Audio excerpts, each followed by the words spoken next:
Lalu tim Pak Prabowo itu waktu mengatakan akan mengevaluasi kemungkinan PPN ini tidak naik.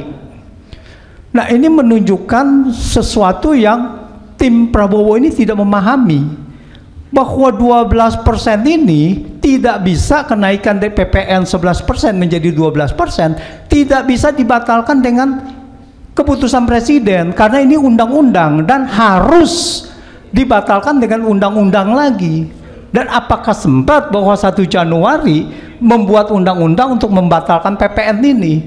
Nah, ini sangat mustahil gitu. Jadi 1 Januari akan naik dan itu terbebani.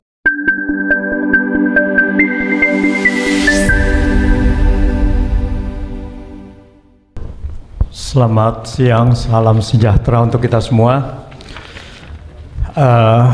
Di dalam pidato Prabowo ini memang banyak menggarisbawahi mengenai permasalahan ekonomi karena permasalahan ekonomi adalah salah satu yang menjadi tonggak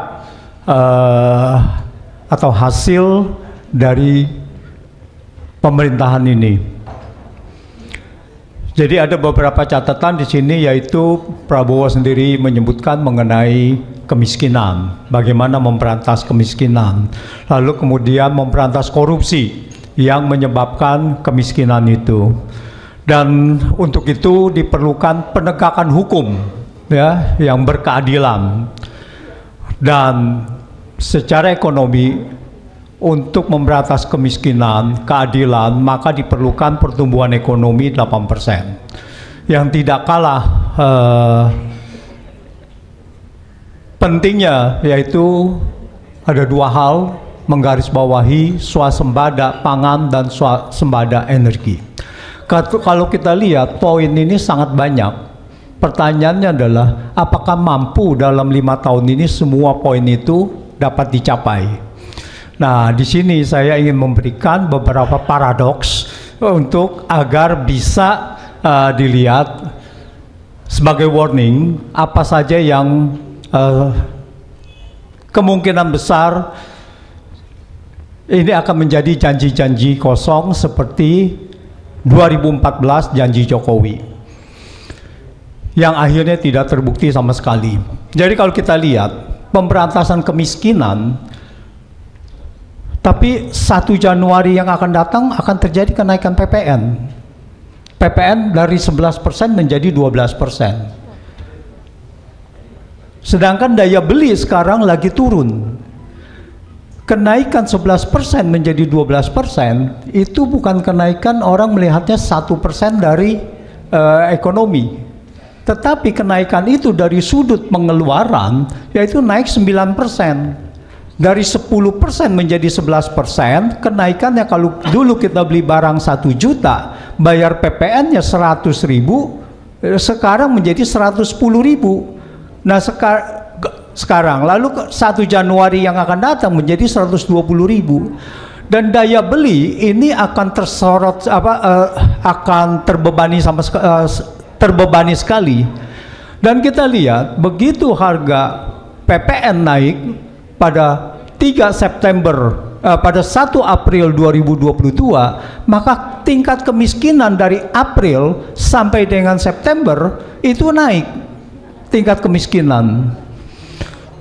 Nah, jadi kenaikan PPN ini karena dari yang kelompok bawah itu sangat terbebani, itu akan berkorelasi positif dengan kenaikan tingkat kemiskinan. Lalu tim Pak Prabowo itu waktu mengatakan akan mengevaluasi kemungkinan PPN ini tidak naik. Nah, ini menunjukkan sesuatu yang tim Prabowo ini tidak memahami, bahwa 12% ini tidak bisa kenaikan dari PPN 11% menjadi 12%, tidak bisa dibatalkan dengan keputusan presiden karena ini undang-undang dan harus dibatalkan dengan undang-undang lagi. Dan apakah sempat bahwa 1 Januari membuat undang-undang untuk membatalkan PPN ini? Nah, ini sangat mustahil gitu. Jadi 1 Januari akan naik dan itu terbebani. Dan kemudian pemberantasan korupsi. Kita lihat Bagaimana mau memberantas korupsi kalau kita lihat susunan kabinetnya dan terindikasi banyak orang-orang bermasalah di situ. Nah, di sini kita lihat bahwa sepertinya campur tangan Jokowi ini sangat kuat di penentuan ini, di penentuan kabinet. Jadi banyak yang mengatakan bahwa ya apakah ini kabinet sementara, lalu Rocky Gerung juga mengatakan bahwa dalam 2-3 minggu ini akan terjadi reshuffle, atau bisa juga ini akan menjadi permanen. Tetapi permasalahan dengan susunan kabinet ini berarti ada kabinet-kabinet baru, kabinet-kabinet yang dimekarkan. Tetapi undang-undang APBN-nya sudah disahkan pada akhir tahun yang sekarang ini, pada Oktober untuk 2025. Artinya kabinet di 2025 yang sekian menteri ini tidak akan berjalan karena mereka tidak ada anggarannya. Karena kalau dia mau mendapatkan anggaran itu, maka undang-undang APBN-nya harus dirubah, karena APBN itu terinci dari unit organisasi, fungsi, program, dan sebagainya gitu. Jadi kalau kita lihat ada beberapa kementerian yang nanti tidak ada anggaran, atau dia harus numpang di kementerian yang lain, dan itu sampai undang-undang APBN itu dirubah. Jadi kita ingat bahwa pada saat itu ada ketua otorita dan wakil otorita atau semua jajarannya itu tidak dibayar ya gajinya. Karena apa?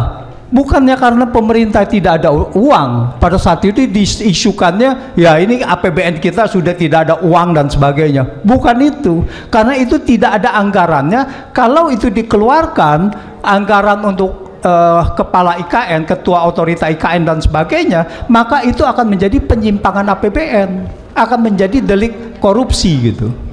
Nah itulah, jadi di sini ini beberapa kementerian ini tidak akan berjalan. Nah, di lain pihak, beberapa kementerian yang seharusnya menangani itu juga tidak berjalan. Ini akan menjadi masalah di dalam kabinet kita. Misalnya saja, koperasi. Dulu kita ada Kementerian Koperasi dan UMKM. Sekarang dipecah Kementerian Koperasi dan Kementerian UMKM. Undangan APBN-nya bagaimana anggarannya? Kalau ini tidak ada anggaran, maka ini akan terbengkalai. Jadi kooperasinya terbengkalai, UMKM-nya juga terbengkalai gitu, karena tidak ada anggarannya. Dan ini potensi yang sangat serius sekali.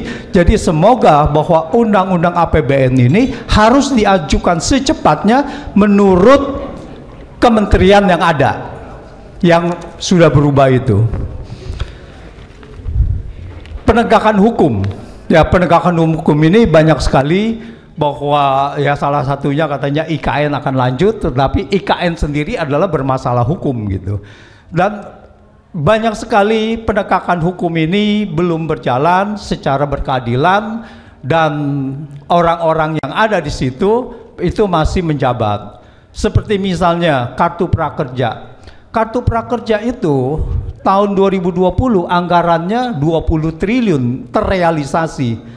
Tetapi kartu prakerja ini terindikasi sudah melanggar undang-undang karena ditentukan hanya berdasarkan Perpres dan tidak ada anggaran di dalam APBN.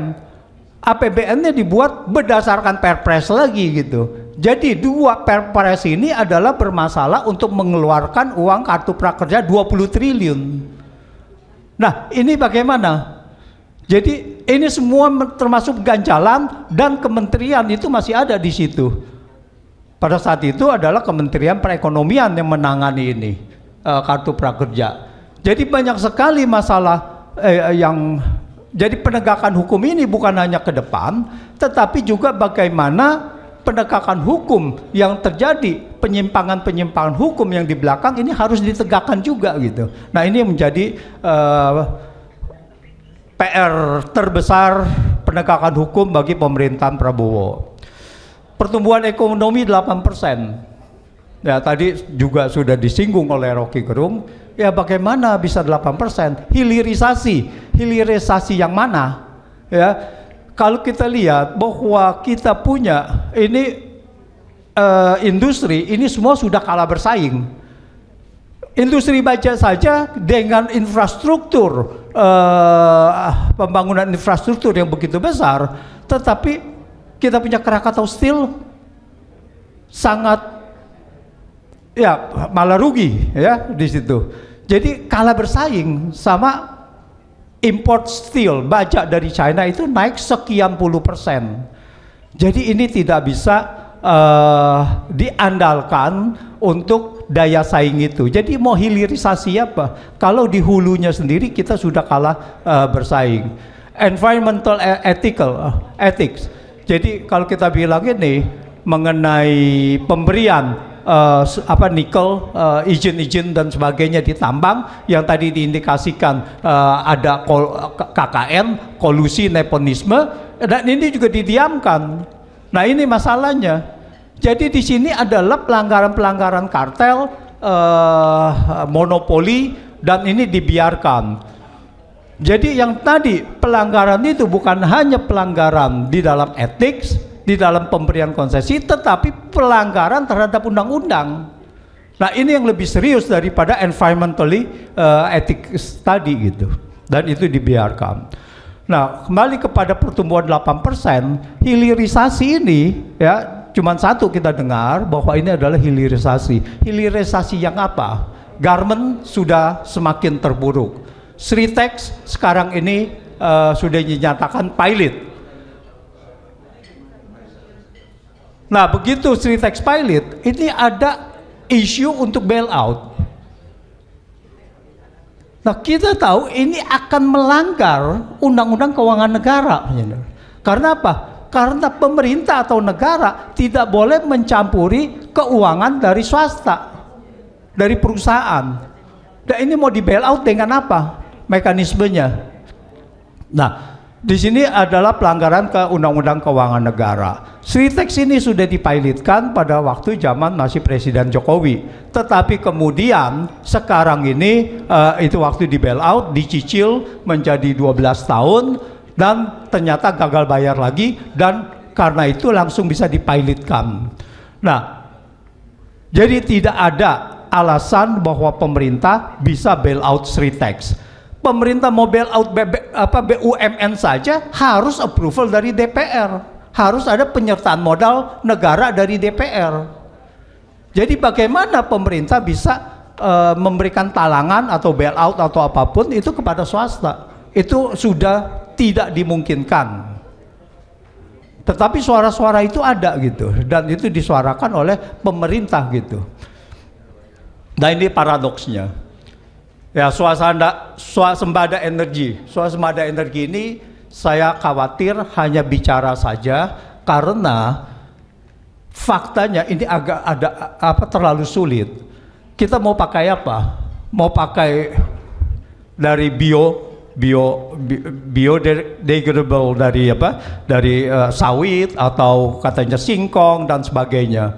Itu prosesnya itu akan lebih mahal dari fosil.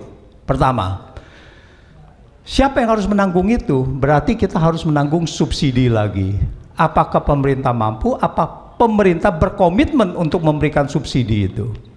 Yang paling bagus tentu saja bahwa bioenergi itu mau bioetanol atau biodiesel itu disubstitusi sebetulnya kalau di luar negeri, di negara Eropa, Amerika, yaitu memakai tenaga angin atau solar ya. Itu yang benar-benar continue. Tetapi di sini adalah terlalu mahal sekali. Sekali lagi, apakah pemerintah bisa memberikan subsidi? Dan siapa yang akan menginvestasi di situ? Apakah BUMN, apakah swasta? Dan kalau swasta, apakah akan ditanggung 100%, dibeli 100% oleh pemerintah dan sebagainya? Dan kita tahu bahwa APBN kita saat ini adalah tidak mampu untuk menyerap subsidi itu.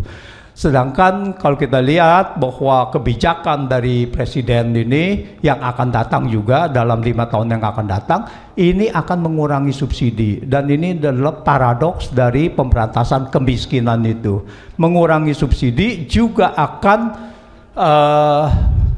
akan bertolak belakang dengan swasembada tadi, swasembada pangan atau swasembada energi.